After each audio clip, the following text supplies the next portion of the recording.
मैं एक एक चीज के लिए तरसती रही, एक एक साबुन के लिए, निरमा के लिए, हर चीज के लिए तरसती रही। समाप्त करने के बाद जब मेरे पापा मामा मुझे लेने गए, मैंने कहा अगर जिंदा चाहते हो तो मुझे लिवा जाओ। बेटा नहीं, इन्होंने बचाया ही नहीं, वो मात्र 21 दिन जिया है। मेरा नाम अनीता श्रीवास है, मैं लखन कॉलोनी से हूँ। मेरी शादी 21 अप्रैल सन 2015 को हुई थी, कन्नौज में, चौहट्टा मोहल्ले में, प्रॉपर सिटी है। जब शादी तय हुई थी तब बताया गया कि सब कुछ संपन्न है, सब किसी चीज की कोई कमी नहीं है। फिर भी अभी ये कमी है, वो कमी है, हर जैसे शादी की पहली रस्म होती है, हर चीज उनकी डिमांड बढ़ने लगी। मेरा भाई मुझसे ज्यादा बड़ा नहीं है, ज्यादा से ज्यादा 1 साल बड़ा है। उसे दुनिया की उतनी समझदारी नहीं थी, फिर भी वो किसी तरह उनकी हर जरूरत पूरी करता गया, हर डिमांड पूरी किया। यहाँ तक कि अंत तक उसको शादी पड़ गई 8-9 लाख की। जब हम पहली बार गए वहाँ कदम रखे, पहली रात को हमें सुनने को मिला कि हमें क्या मिला। हमने कहा इतना सारा सामान, सब कुछ मिला, हमारा साथ, इंसान 2 लोगों का साथ मिल जाता है तो क्या से क्या गुजर कर लेते हैं लोग। मैंने कहा तुम साथ दो, हिम्मत दो, पढ़े लिखे हैं, अनपढ़ नहीं है, आगे बहुत कुछ होगा।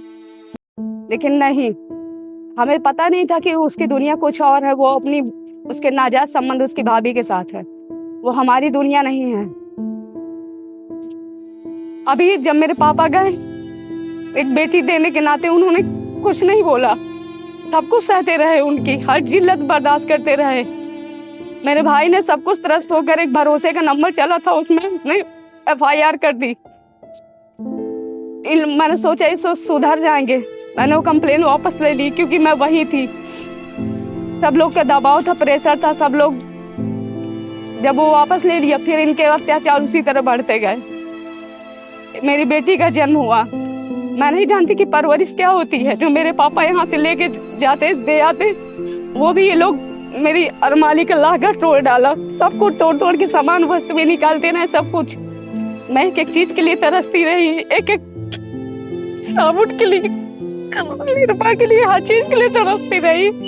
जब लोग आते तो लोग कहते कि बहुत मजे रहती हो, तो जब इंसान कुछ चीजें ना पाएगा तो क्या वो इस्तेमाल करेगा, कैसे कपड़े पहनेगा, किस तरह की वो जिंदगी जिएगा। हमारे जब कोई आता तो दूध दे देती बेटी को पीने के लिए, नहीं, बेटी भी उसी तरह रहती, उसमें पानी में बिस्कुट डाल घोल घोल उसे पिलाती। किस तरह मैंने अपनी बेटी को पाला मैं जानती हूँ। सब कुछ मेरा तहस नहस हो गया। जब वहाँ मेरे पापा मामा किसी तरह लुआने गए, उन्होंने कहा समझी जी हम रिश्ता खत्म करने नहीं आए, सिर्फ अपनी बेटी को लुआने आए हैं। क्योंकि उस वक्त मैंने 1 ही साल के अंदर एक बेटी, 17 जनवरी को मेरी बेटी का जन्म हुआ था और 29 अक्टूबर को मेरा बेटा हो गया उसी साल। मेरी शारीरिक स्थिति, मानसिक इतना कमजोर हो गया कि मेरे सोचने समझने की क्षमता सब कुछ खत्म हो गई थी। फिर भी उन्हें कुछ नहीं समझ में आया। जब मेरा बेटा हुआ, फिर वही उनकी कहानी, सरकारी हॉस्पिटल में डाल दिया।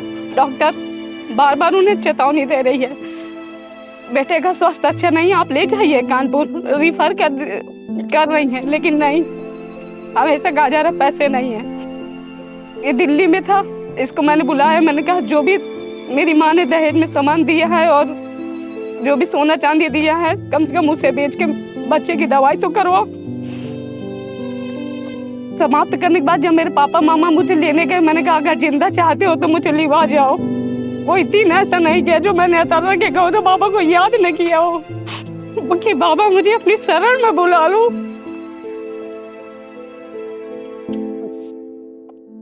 पापा मामा जब लुआने गए तो उनके साथ हाथापाई किया, एक सादे कागज में मुझसे साइन करवाया गया। वो भी इतने मजबूर थे, उन्होंने कहा नू चलना हो तो साइन कर दो बेटा। यहाँ तक कि मैं वहां से जो भी मेरा सामान था मायके का, वही सब बैग में भरी थी, उसे भी उसने छीन लिया अपना भाई लगवा कर। और जब यहाँ फिर मैंने कहा मुझे नहीं जाना है अब यहाँ, 2 महीने बाद मेरे पापा एक्सपायर हो गए। मैं चाहती हूँ जल्द से जल्द मेरा सुनवाई हो और क्या कहते हैं, मुझे मेरी बेटी का हिस्सा चाहिए। ये नहीं हो कि मैंने बेटी जानी है तो मुझे मेरी बेटी का हिस्सा नहीं मिले। उसे पूरा लड़का होने का, कि मैंने एक बेटा ही जन्म दिया है, उसे उसकी प्रॉपर्टी में पूरा हिस्सा मुझे चाहिए। बेटा नहीं, इन्होंने बचाया ही नहीं, वो मात्र 21 दिन जिया है। मैं चाहती हूँ उनके ऊपर प्रेशर बनाया जाए, दबाव जो उनको अंदर घमंड है, जो हर समाज के अंदर भरा हुआ कि कोर्ट कचहरी मतलब कुछ नहीं, समाज मतलब कुछ नहीं, सब कौन एक दूसरे के बीच में बोलेगा, कौन एक दूसरे की समस्या सुनेगा? कोई नहीं सुनेगा, क्योंकि चोर चोर मौसेला भाई पूरा समाज उसी से भरा हुआ है। बस एक व्यक्ति को इतनी सजा मिलनी चाहिए कि ताकि दूसरा आदमी उसकी सजा से कांप जाए, वो गलती करने की कोशिश ना करे। किसी की बहन बेटियां इतनी आम और बेकार नहीं होती हैं, क्योंकि उनके घर में बहन बेटियां हैं नहीं, तो दूसरों की बना लिया है कचरा और कूड़ा। जब उनके शरीर में इतनी याद ना मिले, उन्हें उठा के सीधे जेल में बंद कर दिया जाए। जो आज वो ऐशो आराम की जिंदगी जी रहे, तो उन्हें भी एक एक वक्त की रोटी के लिए तरसाया जाए, तब उन्हें एहसास होगा कि हाँ, दर्द क्या होता है। नमस्कार भाई। नमस्कार। ये आपकी उम्र इतनी है, आपने इतनी दुनिया देखी है, शुरुआत से लेकर आज तक कानून में कोई बदलाव देखा, या ये घिसा पिटा कानून चलेगा, चलता रहेगा? धारा 370 हटेगी, राम मंदिर बनेगा, अपनी प्राइवेट गाड़ियों पे आप अपना नाम नहीं लिखवाओगे, धर्म नहीं लिखवाओगे, सारा भुगतान जनता करेगी, तो सरकार क्या करेगी?